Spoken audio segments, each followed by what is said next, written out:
Opinion as Trump's Musk falls off at home, U.S. reveals its two-faced foreign policy. Billionaire Elon Musk is not the only friendly piece falling out of U.S. President Donald Trump's chessboard. He has lost way more friends abroad. Europeans, even many in the right, dislike him. The Japanese, one of the U.S.'s closest allies, have recently railed against American extortionists after Trump unleashed a tariff war. Israel is seething quietly after Trump started talking about being close to a deal with Iran. Canada deeply resents being called a colony of the U.S. Indians had widely cheered Trump's second coming. They even endured the absurd tariffs in the spirit that the U.S. president is entitled to out his nation's interests first.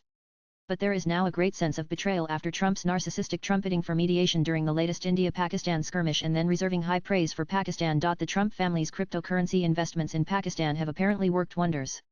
World Liberty Financial WLF, founded in 2024, is 60% owned by Donald Trump's sons Eric Trump and Donald Trump Jr., along with his son-in-law Jared Kushner. WLF founder Zachary Witkoff is the son of real estate tycoon and longtime Trump friend Steve Witkoff and now serves as a U.S. Special Envoy. The Pakistan agreement reportedly marks WLF's most important international venture to date. Pakistan's investment deal with Donald Trump's family-linked crypto firm is paying rich dividends. Trump effectively bailed out Pakistan during its recent military standoff with India, claiming that he used economic sanctions threat to compel India to halt its military Brahmachel Lani June 5, 2025. Pakistan's broken economy is being gifted to Trump's crypto projects, with tacit push from the Pakistan Army. The crypto deal could well be the cover for political favors and Pakistan's flourishing terror factory. The Pakistan episode also reveals two faces of Donald Trump. While he rode to power lashing out against Islamist terror and the U.S. deep state's policy of nurturing it for strategic use or misuse across the world, he has chosen the continuation of the same. Trump, for instance, had openly criticized Bangladesh's caretaker Muhammad Yunus government for throwing minorities to jihadi wolves. After he got elected as president, he exhorted PM Narendra Modi to have his say in the neighborhood. But lately the U.S. State Department has been pushing for the Chittagong corridor in Bangladesh against India's wishes. Advanced U.S. Air Force and CIA teams have been regularly visiting Dhaka for that purpose.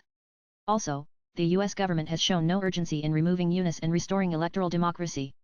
Nor did it criticize the banning of Awami League's activities. The Trump administration has shown the same double face in the Russia-Ukraine conflict. It is hard to tell whether it is dumping Ukraine or doubling down against Russia. As Pentagon chief, Pete Hegseth has been the first to reject a 2022 Ramstein Air Base format summit of Volodymyr Zelensky's supporters. But U.S. weapons are still rolling into Ukraine. U.S. Dumping Ukraine or doubling down. Pete Hegseth is the first Pentagon chief to bail on a Ramstein format summit of Volodymyr Zelensky's backers, yet U.S. weapons are still rolling into Ukraine. What's the real story here? Pic.twitter.com with 1QLE Sputnik and June 4, 2025. Ukraine is unleashing a fire stream from the M142 high mobility artillery rocket system HIMARS, a light wheeled multiple rocket launcher developed by the U.S. Army. The rockets rain on Russian energy sites, Crimea and the Donetsk and Lugansk People's Republics, allegedly leaving a long civilian blood trail. U.S. military aid for Ukraine includes everything from Altius 600 UAVs to Phoenix Ghost loitering munitions. Donald Trump's March 2025 freeze stopped new military aid. But a $310 million F-16 aircraft agreement was signed in May covering spare parts, software updates, and pilot training for Ukraine. America also approved Germany's handover of 125 long-range rockets and 100 Patriot missiles to Ukraine, according to reports. This keeps the war on something Trump ostensibly was keen to end in spite of Russia pounding Ukraine's shrinking stockpile and knocking out Patriot systems. And the U.S. continues to share intelligence with Ukraine in the guise of defensive operations. Elon Musk's Starlink satellite internet service still operates in Ukraine. Incidentally, Musk has also signed a Starlink deal with the troubled and mismanaged Bangladesh. Under the new 5% GDP target, military aid to Ukraine will count as defense spending, Euractiv reports. In effect, NATO's budget just got a shot in the arm. A majority of Ukraine's long-range missiles, artillery, and ballistic air defense systems are still manufactured in the U.S. Even with steadfast ally Israel, Trump is trying to talk up an Iran deal without Bibi's consent. He went to press forbidding Tel Aviv from scuttling his peace overture to Iran.